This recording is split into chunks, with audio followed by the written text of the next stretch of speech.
السلام عليكم.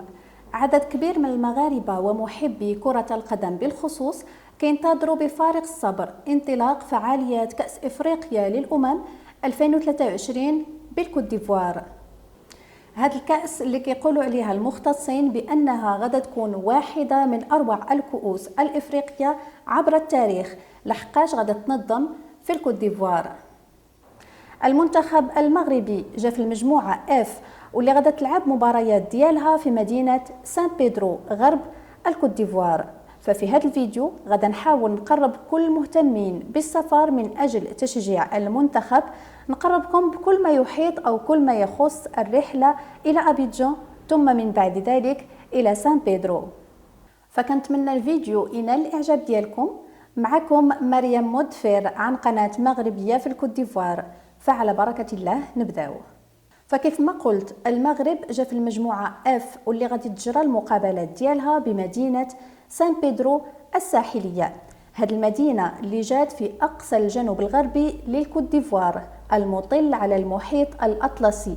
هي مدينة ساحلية وفيها ميناء كبير مختص في تصدير الكاكاو. هذه المدينة العدد ديال السكان ديالها كيتقدر بحوالي 400 ألف نسمة، واللي العدد ديالهم ما كانش كيفوت 40 شخص سنة 1970.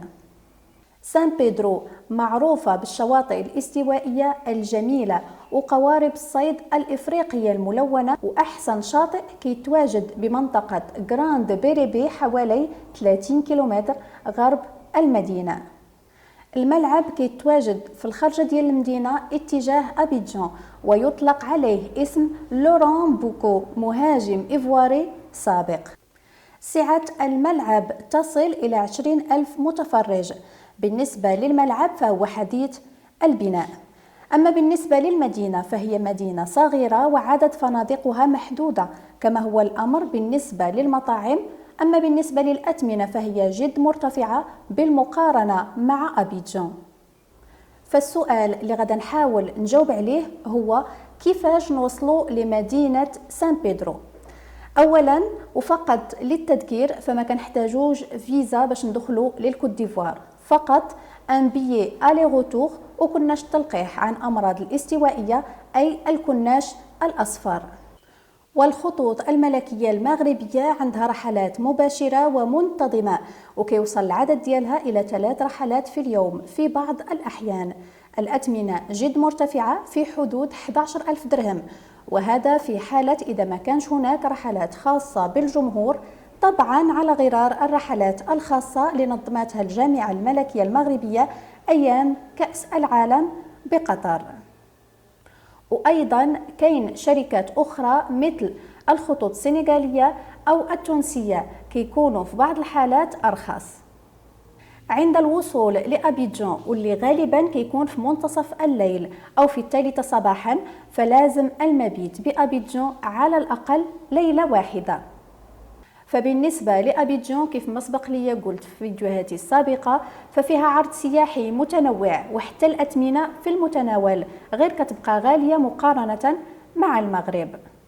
من أبيجان إلى سان بيدرو كاين الطائرة واللي الثمن المعتاد ديالها هو 88 ألف فرنك إفريقي، أي تقريبا ما يعادل 1400 درهم مغربي. وأيضا كاين نقل عبر الحافلة حوالي 200 درهم للرحلة.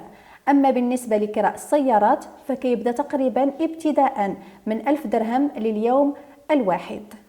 سان بيدرو بعيدة على أبيجان بحوالي 350 كيلومتر، أي 5 ساعات عبر الطريق الساحلي، واللي بالمناسبة هو الأفضل لأنه تم إعادة إصلاحه وتحديثه، والطريق جد ممتازة. وفقط وللإشارة ففترة بداية السنة بالكوت ديفوار هي بالضبط بداية فصل الصيف، واللي كيبدا مباشرة بعد هبوب رياح الصحراء واللي كتدوم بضعة أيام. وبهذا فكيكون الجو بارد في الصباح وحار طيلة النهار، وفي بعض المدن كيكون الغبار، وهذا ما يسمى بمنزلة لاغماتون. في سان بيدرو الجو كيكون ساخن نوعا ما، أي 31 درجة سلسيوس تقريبا، والرطوبة كتنخفض في هذه الفترة. أما بالنسبة للفنادق فهي غالية وكتبدا من 650 درهم مغربي في الأوقات العادية، أما في فترة كأس إفريقيا فالثمن غادي يرتفع بالتأكيد. ومن الأحسن الحجز مبكرا والاتصال مباشرة بالفندق للتأكيد.